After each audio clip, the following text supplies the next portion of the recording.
Otep à tous. Je veux soulever une idée qui ne va pas plaire à beaucoup. La situation en Côte d'Ivoire ne cesse de s'aggraver. Vous le savez tous, la majorité actuellement, la majorité des immigrés sans papier qui vont en Europe, ce sont des Ivoiriens. Même si Alassane Ouattara et son gouvernement nient la réalité, mais en tout cas, ces gens-là, ils sont des Ivoiriens. La réalité, c'est ça, puisque ils peuvent pas, pour certains, demander l'asile s'ils ne sont pas dans un pays qui est dit démocratique. Les Occidentaux disent que la Côte d'Ivoire, c'est une démocratie. Donc, comment voulez-vous que ces gens-là, ils vont à l'étranger et puis ils demandent l'asile en tant qu'Ivoiriens? Mais ils vont être rejetés immédiatement. S'ils disent qu'ils sont Ivoiriens, c'est parce qu'effectivement, ils sont Ivoiriens et ils sont honnêtes de reconnaître leur nationalité ivoirienne. Nous savons qu'il y a beaucoup de gens qui utilisent différentes nationalités juste parce que bon, ils veulent avoir les papiers et ainsi de suite. Mais le cas échéant, je pense que c'est la réalité. Des gouvernements comme celui de l'Italie ont posé le problème à Alassane Ouattara directement en lui faisant savoir que, mais attends, tes ressortissants, ils sont très nombreux qui sortent, qui traversent la Méditerranée dans des bateaux de fortune, dans des conditions très difficiles et beaucoup terminent dans un repos éternel. Et donc, c'est une réalité qu'il nie. Donc, la Côte d'Ivoire, aujourd'hui, traverse des moments très, très, très difficiles. La Côte d'Ivoire est en difficulté. Je ne dis pas que les autres, ça va mieux, hein, comme mon pays, le Congo-Brazzaville. Je ne dis pas que c'est l'Eldorado. Non, je ne dis pas ça du tout. Hein. C'est le calvaire là-bas aussi, c'est la catastrophe pratiquement sur l'ensemble du continent africain. Les seuls pays qui nous donnent maintenant un peu d'espoir, ce sont les pays de l'AES. Timidement, nous avons aussi la RCA qui essaie d'aller et retour, ainsi de suite. Mais voilà, il faut reconnaître déjà que la Côte d'Ivoire a un problème particulier. Maintenant, quand j'essaie de regarder, je sors de l'aspect politique pour regarder ça sur, comment dirais-je, dans une autre option, l'option spirituelle. Il faut, si on veut vraiment comprendre la situation, c'est de se poser la question, mais d'où ça vient? Comment ça a commencé? Qu'est-ce qui s'est passé? Aujourd'hui, c'est un secret pour personne, Alassane Ouattara et Burkinabé. Mais comme il voulait être le président, il est tellement imbu de sa personnalité, il voulait être président d'un grand pays, d'un pays avancé en Afrique, hein, puisqu'il ne peut pas l'être en Europe. Alors, ses amis comme Michel Condonsu, qui était le directeur général du FMI, qui l'a propulsé d'ailleurs au poste de Premier ministre, on l'a envoyé donc en Côte d'Ivoire. Parce qu'à l'époque, on nous a fait croire que le Burkina Faso, c'était un pays très pauvre. D'ailleurs, on ne pouvait même pas faire l'agriculture, ce qu'on nous avait fait croire. Puisque maintenant, Ibrahim Traoré est en train de nous démontrer le contraire.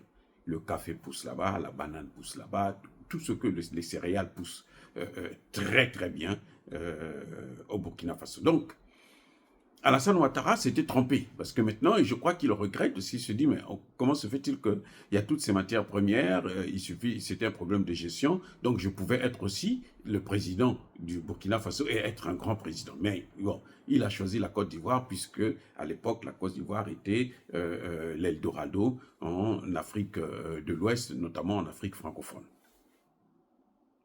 Alors,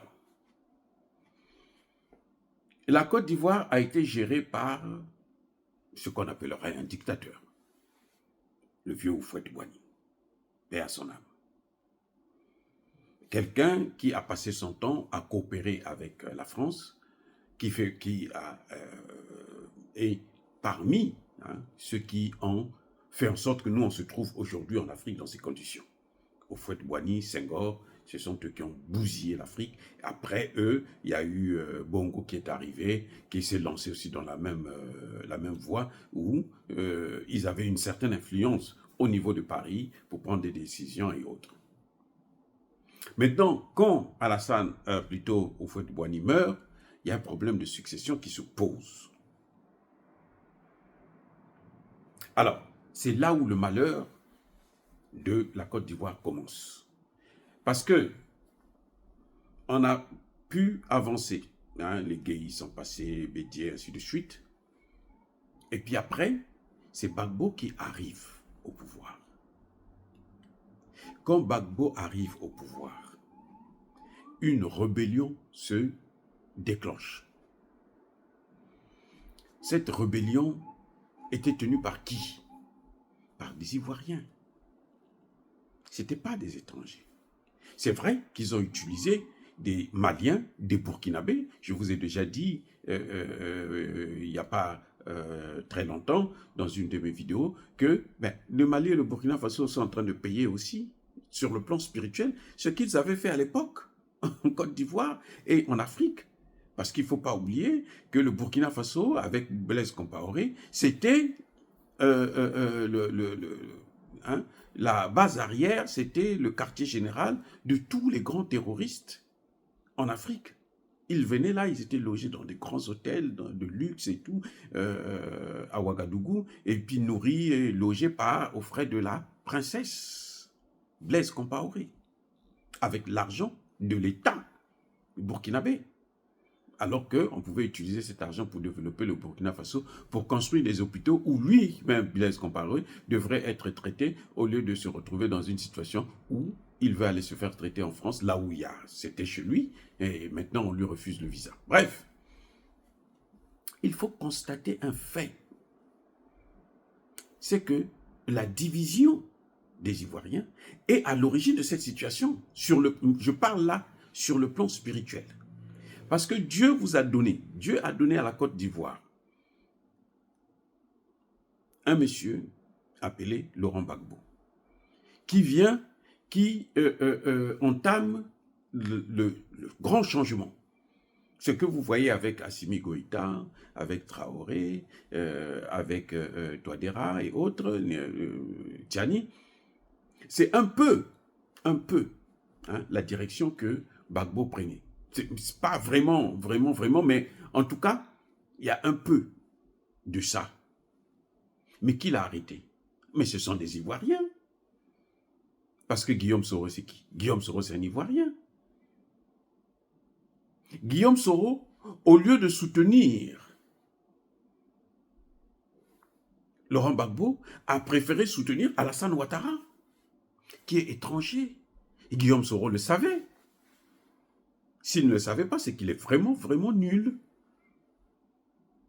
Eh oui, il le savait. C'est parce que il était tellement, il voulait tellement avoir le pouvoir qu'il s'est dit, moi je préfère dealer avec le diable, et puis comme ça, moi je serai le prochain président ici. C'est les accords qu'ils ont eus. Guillaume Soro lui-même l'affirme, qui s'était entendu. Alassane Ouattara fait 2 mandats. Le 3e mandat, c'est pour Guillaume Soro.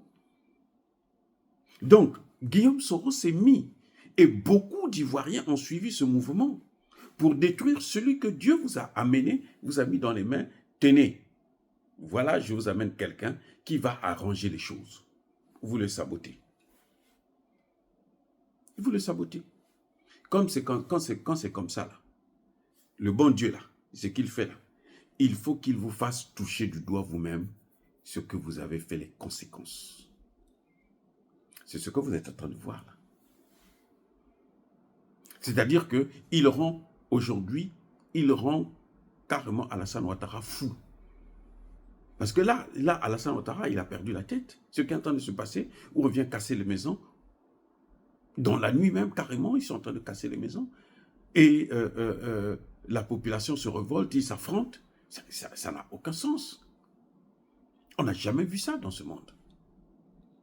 L'État a le droit de réquisitionner un certain nombre de terrains, mais il doit, 1, dédommager les habitants, 2, il doit les reloger, droit, il faut qu'il... c'est-à-dire qu'il y a au moins un délai de préavis. Là, il n'y a rien, on vient directement, on vient casser. Donc, on paye toujours ce que nous faisons. Si les Ivoiriens étaient unis derrière un seul homme, qui était Laurent Gbagbo, qui n'est pas venu par la voie de coup d'État ou autre, et puis, bon, dès qu'il est arrivé, la guerre a commencé parce que les Français ne voulaient pas de lui, parce que la politique qu'il menait devrait mettre à mal les intérêts de la France. Et malheureusement, les Ivoiriens eux-mêmes ont soutenu cette politique. Vous voyez, donc, en fait, à mon avis, la Côte d'Ivoire est en train de payer les erreurs de son passé. Le manque d'unité. La phase Houphouët-Boigny étant passée, maintenant, il fallait qu'il y ait l'unité. On a vu qu'avec Gueye, c'était un coup d'État. Avec Konan Bédié, c'était la continuité, parce que Konan Bédié a été formé dans l'école de Houphouët-Boigny. C'était donc la continuité de la politique de Houphouët-Boigny. Et là, Dieu dit, stop, on va arrêter ça.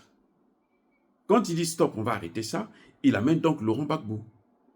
Mais quand Laurent Gbagbo arrive, eh ben les Ivoiriens se divisent à cause de l'appétit du pouvoir.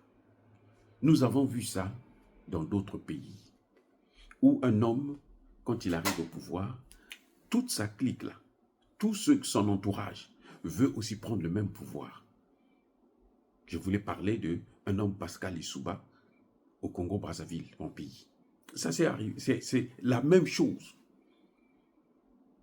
Où vous avez quelqu'un qui vient, qui prend le pouvoir de façon légitime, la première élection démocratique au Congo, et son entourage se divise. Son entourage complote contre lui parce que tout le monde pense que Dieu les a choisis pour être président. Et là, la catastrophe arrive. On est allé dans une guerre. Et les conséquences, on les voit aujourd'hui, ce que ça donne. Le pays est par terre. Parce que il y a des gens qui ont été avec le pouvoir légitime, qui ont choisi de le trahir, de lui mener la guerre. En fait, il y a eu 2 guerres au Congo. La guerre entre Lissouba et Sassou, mais la guerre aussi entre Lissouba et les siens, son propre entourage.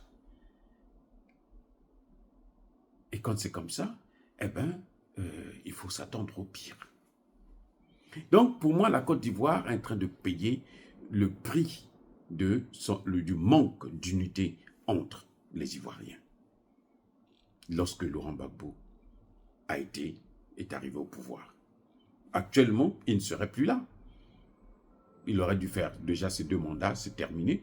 Maintenant, les Guillaume Soro pourraient postuler tranquillement.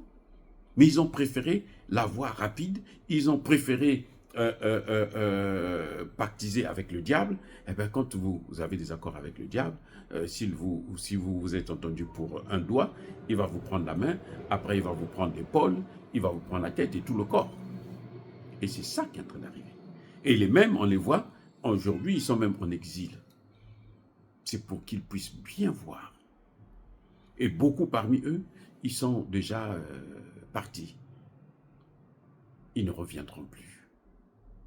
À cause de ces erreurs-là. Ils savaient, tout le monde, Guillaume Soro savait qu'Alassane Ouattara n'était pas ivoirien.